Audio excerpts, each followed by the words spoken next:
comme le temps est passé. C'est après cet exposé qu'on va maintenant donner l'occasion aux uns et aux autres de donner leur point de vue, placer un mot de commentaire.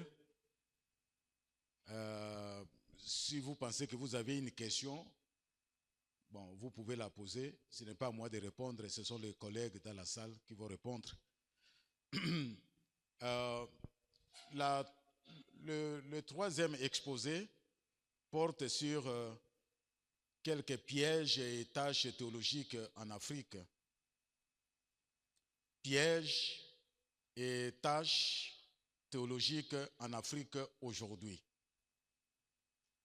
Alors, quand je parle de aujourd'hui, cela signifie que il y a eu un précédent. Il y a eu un précédent. Et ici, rapidement, je vais aborder 3 ou 4 aspects. Je vais parler de l'introduction pour placer un mot sur le langage du piège théologique et de la tâche théologique dans l'histoire de l'engagement théologique en Afrique, hier et aujourd'hui. En deuxième lieu, je vais parler de quelques pièges théologiques en Afrique aujourd'hui. En troisième lieu, je vais attirer notre attention sur la tâche théologique aujourd'hui avant de conclure. Et après cela, en tout cas, si vous avez un mot à placer ou un commentaire, vous aurez l'occasion de les faire. C'est intéressant parce que j'ai présenté cet exposé il y a quelques mois. C'était lors d'un colloque organisé par CITAF, qui est le Conseil des institutions théologiques en Afrique francophone. C'était à Abidjan. Et j'avais présenté cet exposé sur les pièges théologiques. Et pour ceux qui ont fait la FATEB ou ceux qui connaissent un peu l'histoire du mouvement évangélique en Afrique, ils se souviennent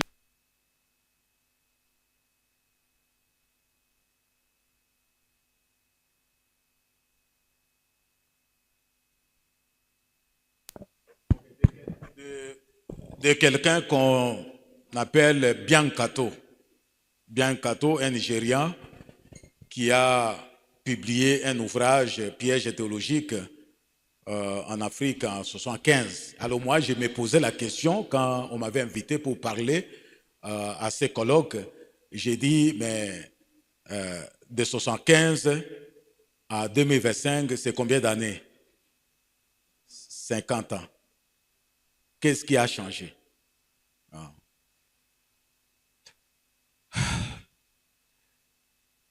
Et là, ça nous renvoie à 2 documents. Le premier qui était publié par Biancato, intitulé Piège théologique en 1975, et le deuxième publié par Titi Tienou, intitulé Tâches théologiques en Afrique, publié en 1980. 50 ans plus tard, quelles leçons devons-nous tirer? Voici le jeune homme, Biancato, qui est malheureusement décédé par noyade à 39 ans seulement, à Mombasa, au Kenya. Un Nigérian qui a fait ses études au Nigeria et aux États-Unis et qui a publié cet ouvrage très bien connu dans les milieux évangéliques africains, Pièges théologiques en Afrique. La notion de piège en théologie est partie de lui. Le terme piège n'a pas été courant dans les jargons théologiques et c'est cela. Alors quand je vois piège, voici l'image que j'ai choisie. Parce que moi, comme j'avais dit, je suis topoké. Chez nous, nous vivons de la pêche, mais aussi de la chasse. Et c'est comme ça qu'on fait le piège chez nous.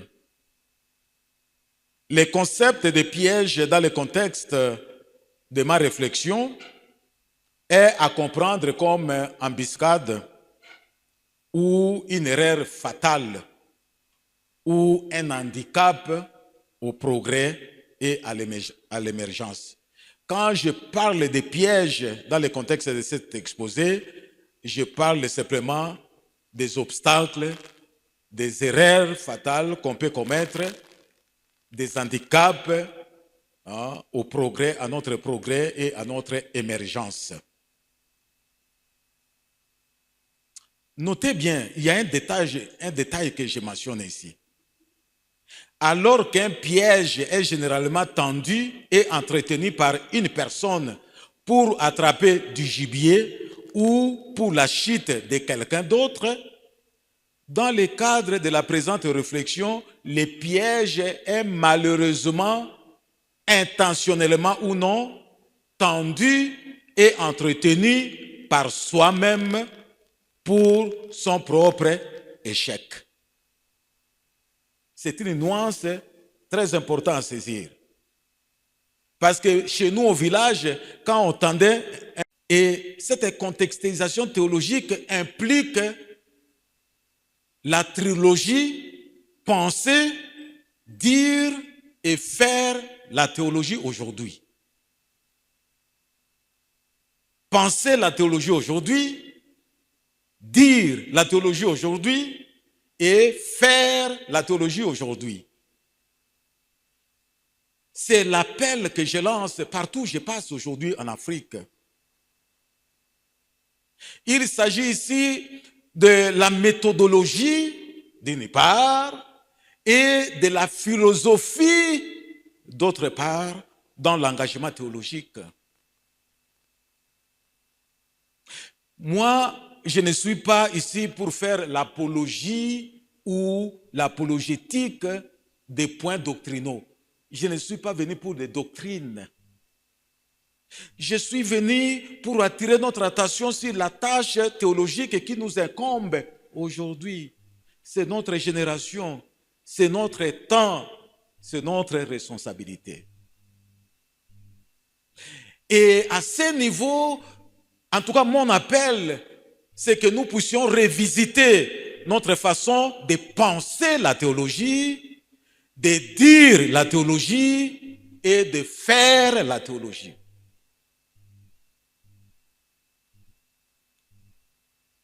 Et pour en parler, j'ai quelques sources bibliographiques. La première source, c'est la Bible.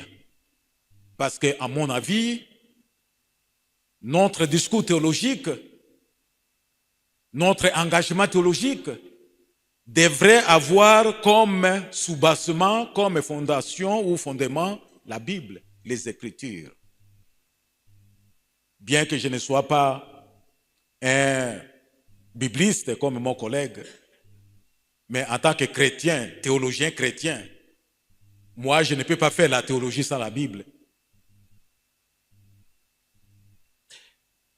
La deuxième source pour partager les quelques idées que j'ai devant moi avec vous, sont quelques publications que moi-même j'ai produites. Parce que c'est quand même un cheminement que moi j'ai fait. J'ai donné ma vie à Jésus en 1978. Après une année de catéchuménat, j'ai reçu le baptême en 1979 dans une église évangélique. Et j'ai été envoyé pour faire la théologie en 86. Le premier cycle que j'ai terminé en 89. Depuis 1989, je suis dans le ministère pastoral. Un ministère pastoral qui est à la fois local et global. Mais un ministère pastoral qui a aussi comme point d'ancrage l'enseignement et la formation. Et j'ai accumulé quelques expériences. Et à travers mes expériences, mes études, j'ai proposé quelques publications.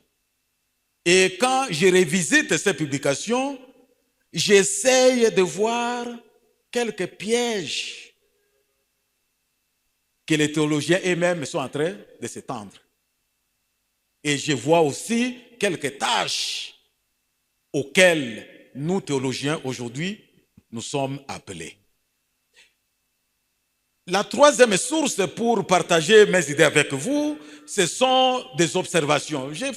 Parce que je vis avec vous, je vis avec, dans plusieurs milliers, monde anglophone, francophone, même lusophone, je vis là-bas, j'observe. Et ce que j'observe m'a aidé à argumenter ce que je vais vous présenter. Et aussi interaction avec plusieurs frères et sœurs, collègues dans plusieurs contextes. Et il y a aussi des publications des autres qui m'ont aidé. Notez bien, vous voyez publication 1, ce sont mes livres à moi. Publication 2, ce sont des livres présentés par d'autres. Mais j'attire l'attention des chercheurs qui sont dans la salle. Vous savez, il y a deux manières de recueillir des informations, collecter des informations pour votre recherche. Il y a l'approche qu'on appelle émique, vous voyez en rouge là-bas, et l'approche éthique sans H. Éthique sans H. Dans l'approche émique, c'est-à-dire vous faites partie de la problématique et vous essayez, vous vivez la situation vous-même. Et les informations que vous avez, ça provient ces informations proviennent de votre expérience. C'est ça l'approche émique. Parce que vous avez participé à la réalité et à la question. Tandis que l'approche éthique, c'est quand vous ne faites pas partie de la communauté qui est en étude, mais vous utilisez les gens qui font partie de cette communauté pour recueillir l'information.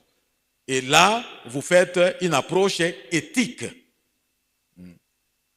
Tout juste pour des chercheurs qui sont là. J'ai parlé de la différence avec Biancato. Voici maintenant la différence avec Titi Tienou. C'est encore la même chose et j'appelle à une théologie positive, à un appel à la contextualisation. Dernièrement, professeur Titi Tienou et moi et les autres, nous étions à Abidjan, disons à Côte d'Ivoire, dans une ville, je crois, à 50 km de Côte d'Ivoire. C'était l'Assemblée générale des CITAF. Et papa Titenou était là aussi. Il m'avait enseigné à la FATEB en 1994. 10 ans après, il m'a enseigné aux États-Unis en 2004. C'est vraiment quelqu'un envers qui j'ai beaucoup de respect et je lui rends hommage parce que ce que j'ai fait, j'ai aussi appris beaucoup de cela auprès de lui. Mais quand je parle de différence entre moi et Titenou, c'est tout juste en rapport avec le temps. Vous comprenez que les années se sont passées quand il a publié son livre. Et que peut-être que ce qu'il avait discuté peut ne pas être encore valable aujourd'hui. Alors voici maintenant les quelques ouvrages que moi j'ai publiés et où je tire certaines des informations que je suis en train de vous livrer. Il y a cet ouvrage qui a été publié en 2017, Research Design for Advanced Studies in Missiology. Dans cet ouvrage, les questions sont les suivantes. Pourquoi paraît-il souvent difficile de s'engager dans une recherche scientifique qui soit véritablement originale, pertinente et appropriée au service de la mission de l'Église? Comment s'y prendre? Cet ouvrage qui a été publié, qui est disponible sur Amazon, répond à ces questions-là. Il y a aussi cet autre ouvrage, Transforme missiologie, qui est l'émanation de ma deuxième thèse doctorale en Afrique du Sud. Et il traite de ces questions. Pourquoi les églises d'Afrique en général et celles de la RDC en particulier peinent-elles à devenir des églises à vision missionnaire et quelle serait la responsabilité de l'éducation théologique dans la conceptualisation de la missiologie? Et c'est là où vous allez trouver la définition que je propose parce que j'ai fait une étude, j'ai pris les thèses doctorales qui ont été publiées de 1945 jusqu'à 2013. J'ai découvert que la définition qu'on donnait de la missiologie était à la base de la déficience de l'engagement missiologique que nous voyons en Afrique. Et j'ai proposé une définition. Cet autre ouvrage, ce n'est pas moi qui l'ai écrit, mais ce sont quelques collègues qui se sont mis ensemble et ils ont produit cet ouvrage qu'ils ont intitulé « Révolution dans les recherches missiologiques en Afrique francophone » en honneur au professeur Follet. Et j'étais honoré de voir cet ouvrage et de lire ce qu'ils ont écrit dedans sur ma petite contribution en ce qui concerne l'engagement missiologique et théologique en Afrique. Et j'ai béni le Seigneur pour cela, qu'avant que je ne meure, j'ai au moins vu quelque chose que d'autres gens ont écrit sur moi, parce que le plus souvent, nous, on écrit de belles choses, de bonnes choses, quand la personne est déjà morte et elle ne peut plus rire, quoi que ce soit. Pour moi, c'est une grâce. Il y a cet autre ouvrage des missiologies importées, leur incidence sur la formation théologique en Afrique francophone, publié au Royaume-Uni en 2023. Voici la question qui est en vue dans cet ouvrage, disons les questions, parce qu'elles sont nombreuses ici. Quelles missiologies ont-elles été exportées en Afrique? Pour quelles raisons? Quelle en est l'incidence sur la formation théologique et que faire? Et si vous lisez ces documents, vous allez comprendre. Il y a encore un autre que j'ai publié en 2023, les paysages théologiques en Afrique francophone en 2023 et au-delà, de l'impression quantitative à un regard qualitatif. Parce que le constat que j'ai fait, c'est que vous rencontrez un théologien africain aguerri, compétent, avec un doctorat. Il peut vous parler de beaucoup de choses sur la théologie en Europe, aux États-Unis, mais souvent, il n'a pas beaucoup d'informations sur la théologie en Afrique. Et c'est une déficience qu'on doit combler. Papa, secrétaire général académique et les autres qui sont mis. On va faire l'histoire de l'Église. Même l'histoire de sa propre Église, communauté. Un grand théologien méthodiste qui est ignorant de l'histoire de l'Église méthodiste. Non, pas même Afrique.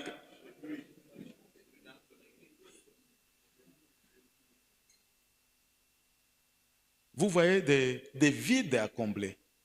Alors, dans ce livre-ci, je fais une recherche et puis je réponds à ces questions. Quel serait le vrai tableau de l'engagement théologique en Afrique francophone aujourd'hui et dans quel domaine pourrait-on classer les contributions des théologiens de cet espace? Et si vous n'êtes pas dans le groupe ATAF, ATAF signifie Association des théologiens d'Afrique francophone, je vous encouragerai à être dedans. C'est là où vous allez trouver tous ces grands noms de théologiens d'Afrique francophone.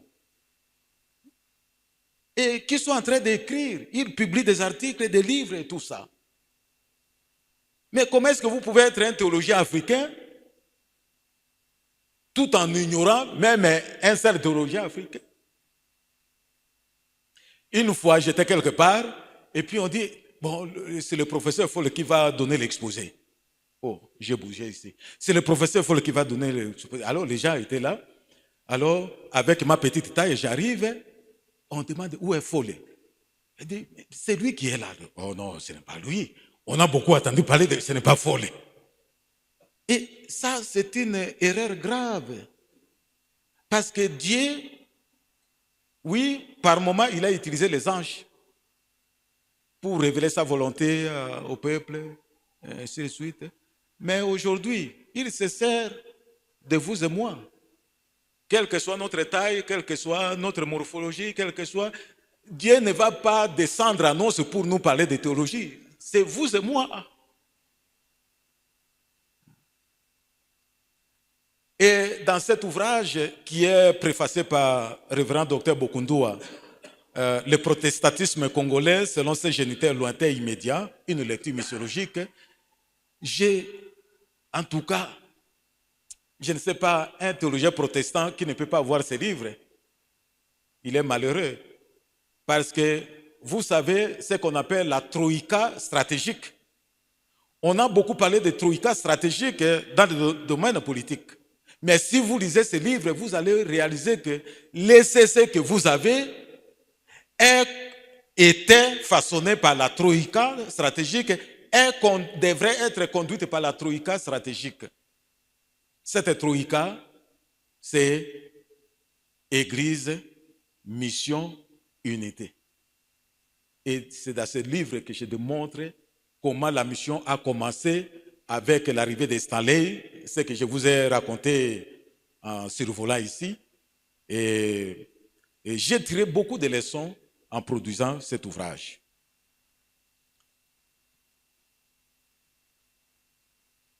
Contextualisation aujourd'hui, question approfondie en théologie contextuelle. Quelles seraient les vraies questions dans l'engagement théologique aujourd'hui et pourquoi est-ce que nous ne devrions plus penser, faire et dire la théologie comme hier? Comment s'y prendre alors? Vous qui avez ce livre, vous voyez l'image qui est là. Regardez un peu comment ces maisons sont construites. Regardez. Alors j'ai choisi cette photo pour communiquer un message. Ces maisons sont construites dans le contexte où il y a hiver. Il fait froid. Est-ce qu'ici chez nous, à Lubumbashi, devons-nous construire les mêmes maisons? Non, mais il faut construire parce que ça vient de l'Europe. Vous construisez cette maison ici, vous placez les gens, le lendemain, vous les trouvez morts parce qu'ils seront étouffés. Et la question est de savoir, devons-nous faire la théologie aujourd'hui comme c'était hier? C'est à cette question que ce livre répond. Il y a un autre ouvrage qui va bientôt paraître, qui est un grand défi pour nous, les docteurs en théologie. Le dilemme du docteur en théologie, défis et solutions. Pendant que moi, j'ai fait mon doctorat, on dit il faut citer ceci, citer celui-là, citer parfois. Ceux qui ont écrit ces livres n'ont pas été des docteurs. Alfred Kuhn n'a pas été docteur. Karl Barth n'a pas fait une thèse doctorale. Bon, maintenant que j'ai mon doctorat, je dois publier des articles ou des ouvrages pour monter en grade. On me dit il faut encore citer tel, citer tel. Mais quand je n'étais pas docteur, vous m'avez dit de citer. Maintenant que je suis docteur, pourquoi vous ne m'autorisez pas aussi de créer mes idées? Le dilemme des docteurs en théologie.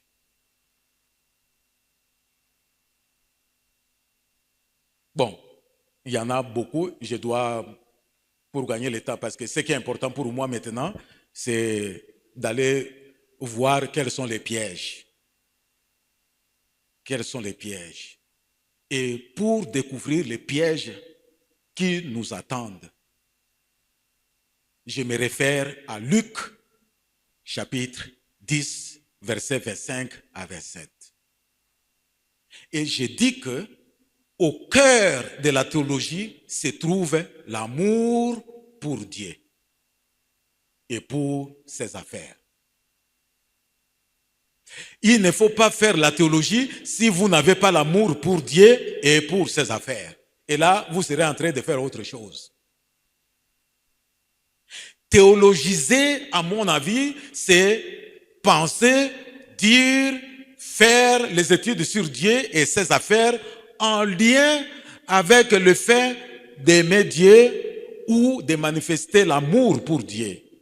En d'autres termes, théologia, discours sur Dieu, implique théophilos, amour pour Dieu. Il ne faut pas faire théologia sans théophilos. Vous faites un discours sur Dieu en manifestant l'amour pour Dieu et avec des conséquences que je vais démontrer tout à l'heure là. Parler de Dieu nécessite qu'on aime Dieu. Il faut donc le faire avec tout son cœur, toute son âme, de toute sa force et de toute sa pensée. Et quelqu'un m'a posé la question, prof, après tout, dites-nous un peu, pourquoi cette passion que vous avez? Pourquoi cette énergie que vous avez? On vous voit dire ça, écrire ça, partir comme ça, qu'est-ce qu'il y a? Ma réponse, c'est simplement parce que la Bible dit, je dois aimer Dieu comment?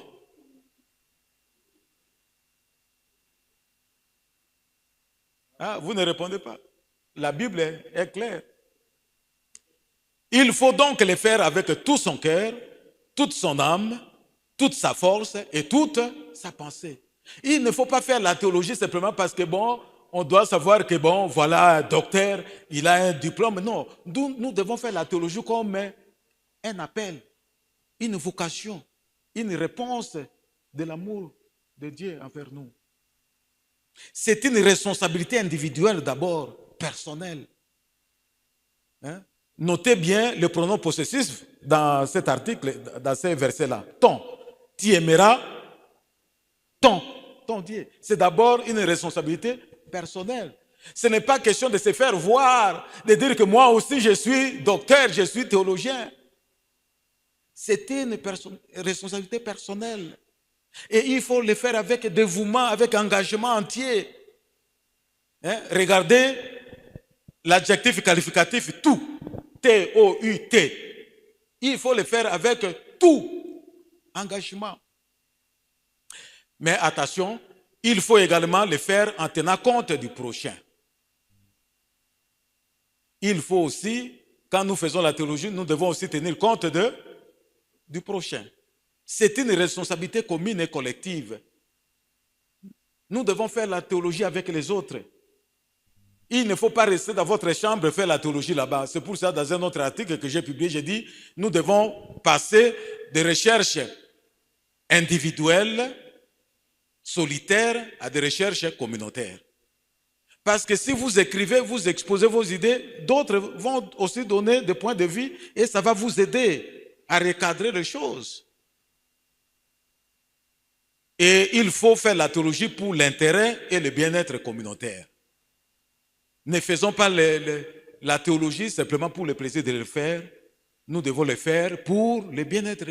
Nous devons faire la théologie pour la transformation de notre communauté, la transformation de notre milieu. Ça, c'est le cadre théorique que je place pour réfléchir sur les pièges théologiques. Et vous voyez, vous qui avez fait des mathématiques et tout ça, et vous pouvez voir là, le théologien est là, sa relation avec Dieu, mais sa relation aussi avec le prochain. Mais il faut savoir qu'il y a quand même des frontières entre Dieu et le prochain. Et vous allez voir que dans cette dynamique, dans cette équation, alors la pensée est le point de départ, suivi de la force et de l'âme. Mais il faut atteindre le cœur. Quand vous observez beaucoup de théologiens, ils se limitent au niveau 1, pensée. Leur théologie se limite au niveau des pensées. Leur théologie n'affecte pas leur force. Leur théologie n'affecte pas leur âme. Leur théologie n'affecte pas leur cœur. Si j'étais un évangéliste, ce matin, j'allais vérifier cela dans cette salle. Quel est le niveau de votre engagement théologique?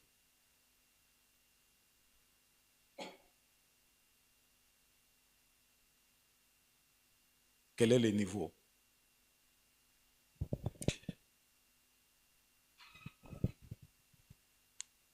Vous pouvez réaliser que de la même manière que nous entretenons la relation avec Dieu, nous devons aussi l'entretenir avec le prochain. Vous voyez le reflet de l'amour envers Dieu va aussi vers l'amour avec le prochain. C'est pour cela, moi, je me bats beaucoup pour que des gens soient ensemble. Quel que soit, je suis théologien méthodiste, théologien anglican, théologien baptiste, théologien presbytérien, théologien... Mais Paul avait dit, mais qui est Paul? Qui est Cépha? Qui est Apollo? Qui est... Nous ne sommes que des serviteurs, des ouvriers. Faisons la théologie ensemble et nous aurons assez de force pour relever les défis qui sont les nôtres. Alors à ce moment-là, voici quelques pièges. Voici quelques pièges qui sont les nôtres. Le premier piège, c'est penser la théologie sans dire ni faire la théologie.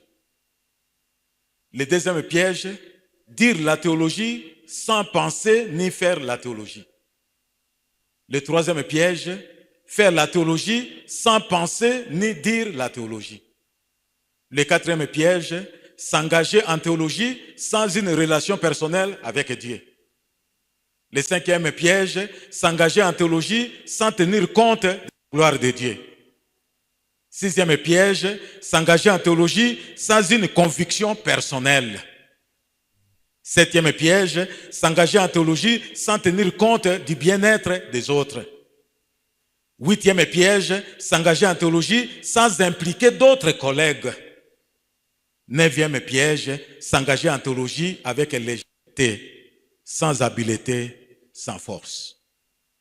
Amen. Voilà les pièges qui nous guettent. Et je vais vous préserver de beaucoup de détails parce que je vois que le temps est passé. Je crois, j'ai donné au service technique et j'autorise que le secrétaire général de l'université qui nous a accueillis puisse avoir une copie. À partir de là, ceux qui en ont besoin, ils peuvent trouver auprès du secrétaire général parce que c'est là où le bas blesse. Penser, dire et faire la théologie comme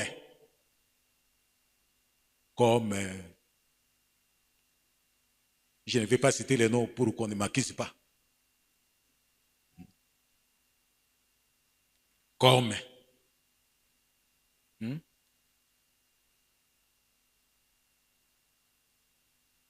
Il y a cette question sur l'universalité et la contextualité. Il y en a qui disent, mais vous faut laisser, vous faites la théologie comme ça, vous êtes contre la théologie universelle. Moi, je dis non, je ne suis pas contre la théologie universelle. Pour que la chose devienne universelle, ça commence d'abord, ça commence d'abord dans un contexte. C'est un peu comme l'illustration que vous voyez. L'un voit ces chiffres comme 6, l'autre voit comme 9, selon le contexte.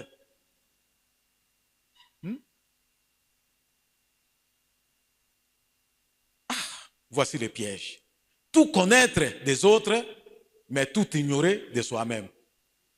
C'est John Bitt qui l'avait dit. Le problème des théologiens africains, c'est qu'ils connaissent tout des autres, mais ils ignorent tout d'eux-mêmes.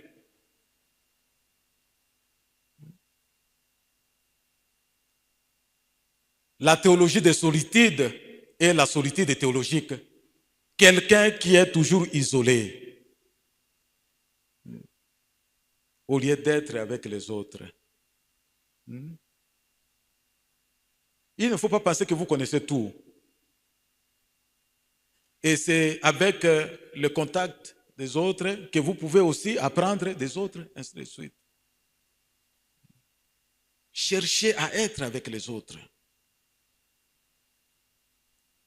La théologie des ghettos ou de l'anonymat. Et j'ai publié un petit truc là. Beaucoup de théologiens d'Afrique francophone mourraient-ils 2 fois. Il y a beaucoup de théologiens qui meurent 2 fois.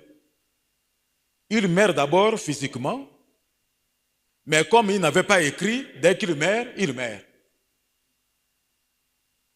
Beaucoup de théologiens africains meurent 2 fois.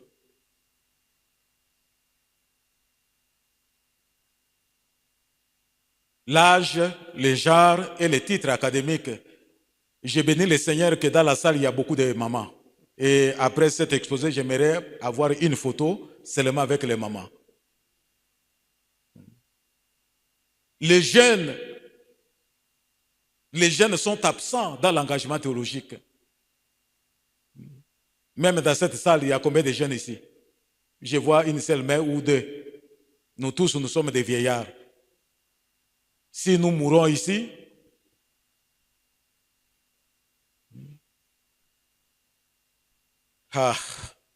la théologie archéologique. Nous sommes dans la théologie archéologique. Toujours le passé. Beaucoup de gens, ils sont toujours dans le passé en faisant la théologie aujourd'hui.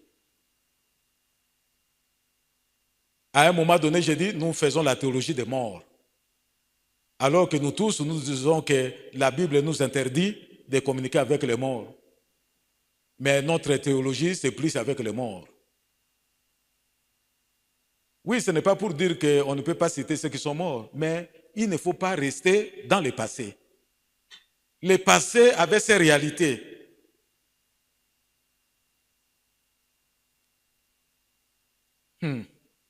La théologie des girafes. Donc, faire la théologie là-bas, dans les nuées là-bas. Notre théologie est restée là-bas, ça ne touche pas les bas peuples ici. Nous faisons la théologie pour là-bas. Et il y a un verbe qui est initié, giraffer. Le verbe giraffer signifie imiter ou copier les réponses des voisins à son insu. Généralement, dans un contexte d'examen ou de tests. Beaucoup de plagiat. Quand vous prenez un document écrit par un théologien comme ça, vous voyez, il n'y a que des citations, du début à la fin, il n'y a que des citations. Bon, on se pose la question, mais où sont maintenant ces idées? Nous sommes en train de giraffer les idées des autres. Théologie des girafes. Un piège en Afrique francophone. Nous devons faire la théologie selon la sagesse céleste et non la sagesse terrestre. Parce que quand vous lisez Jacques chapitre 3, la théologie selon la sagesse terrestre, c'est le désordre, c'est les conflits, c'est les divisions. Faisons la théologie avec la sagesse céleste. Érudition, nous avons besoin de l'érudition. Quand j'enseigne le cours de méthode de recherche scientifique, je demande à mes étudiants de plus remplir les ouvrages de référence des sources primaires. Parce que vous voyez, il y a sources primaires, sources secondaires, sources tertiaires. Quand on me donne une thèse dans laquelle il n'y a que selon Follet cité par Olivier, ce sont des sources tertiaires. Il faut aller à la source.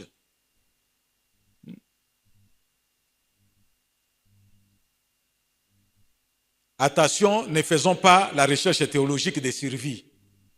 Faire la recherche théologique pour avoir les diplômes, c'est fini, ou bien pour avoir l'argent, c'est fini. Ça, c'est la recherche de survie. Et à ce moment-là, nous ne serons que des chercheurs pourvoyeurs. Et il est temps que nous devenions des chercheurs visionnaires. Plutôt que simplement de faire des recherches appliquées, recherches d'action, nous devons aussi faire des recherches fondamentales. Une théologie troquée, faisons attention.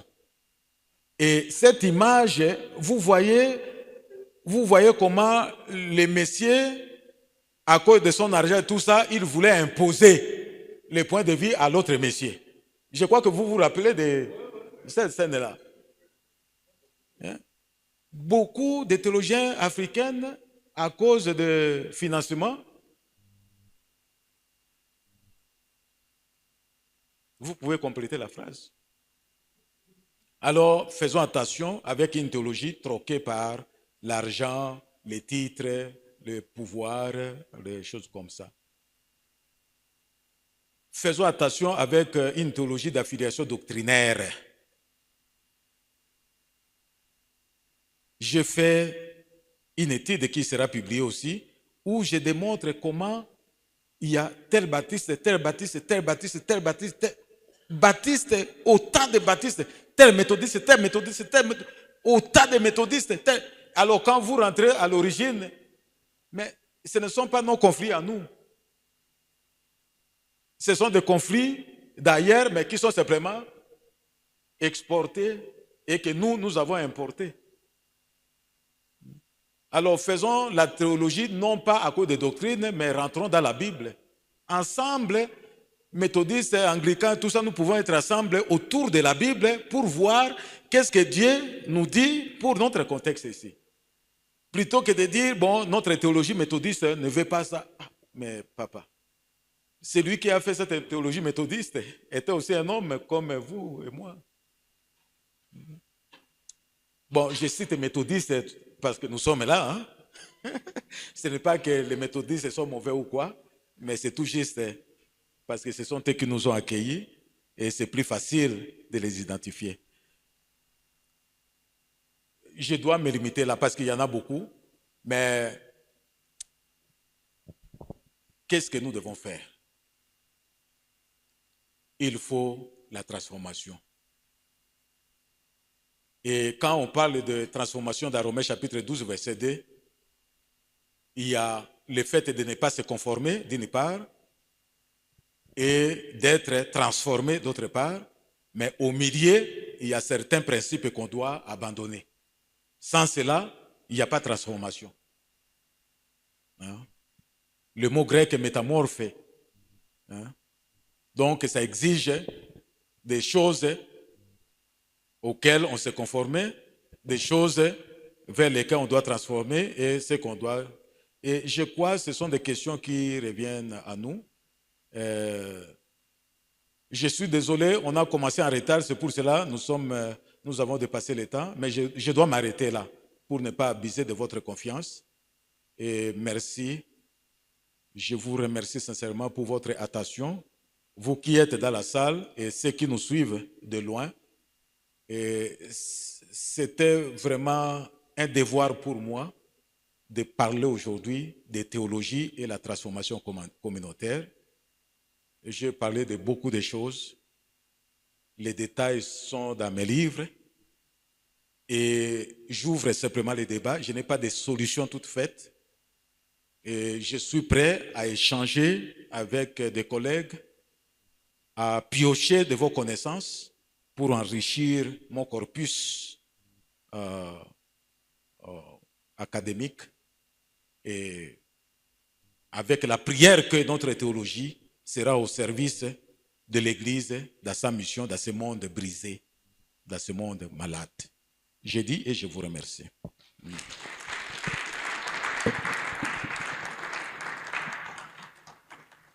Alors, je remets la parole au secrétaire général académique. Peut-être, je vais lui demander, après ce qu'il va dire, s'il peut passer la parole à quelques personnes pour des commentaires ou des questions et tout ça.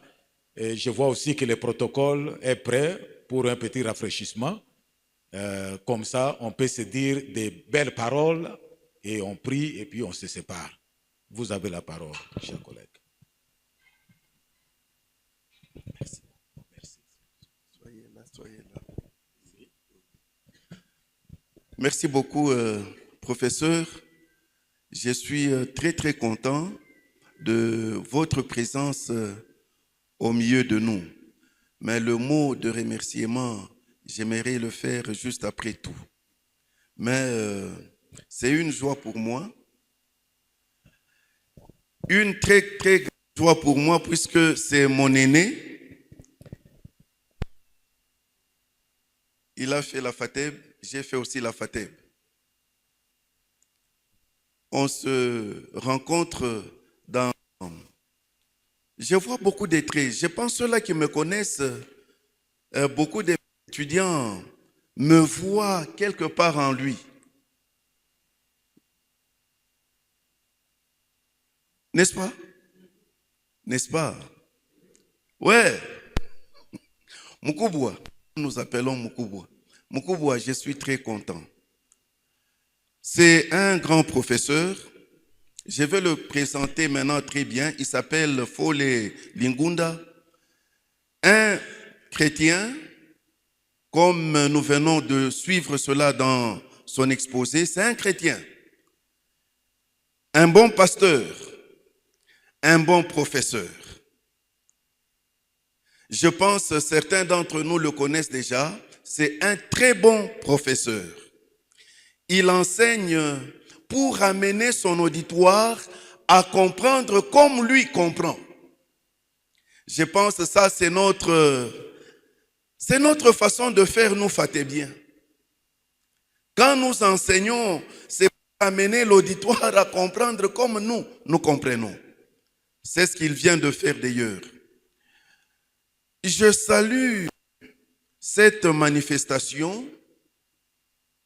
Pourquoi? Parce que nous sommes beaucoup de théologiens ici à Lubumbashi, mais chacun reste dans son coin, comme ce que nous avons vu, la théologie de solitude. Chacun dans son coin. Des rencontres comme ça sont vraiment bénéfiques pour nous tous et ça nous amène aussi à connaître. Je vois cette figure que je n'ai jamais connue, je n'ai jamais rencontrée, mais des figures, j'ai déjà été avec. Mais si cela revient encore une autre fois, prof, nous serons encore prêts pour vous accueillir et vous donner un cadre comme celui-ci. J'ai pensé que la salle sera remplie. Je crois pouvoir vous le dire hier. J'ai pensé que la salle sera remplie. Mais est-il que peut-être les autres sont occupés à d'autres choses? Prochainement, peut-être nous serons nombreux. À vous aussi, merci d'être là. Nous sommes très honorés de votre présence dans cette conférence. Et personnellement, je suis très très content, comme l'université qui a accueilli le prof et offrir le cadre pour cette conférence. Soyez vraiment remerciés.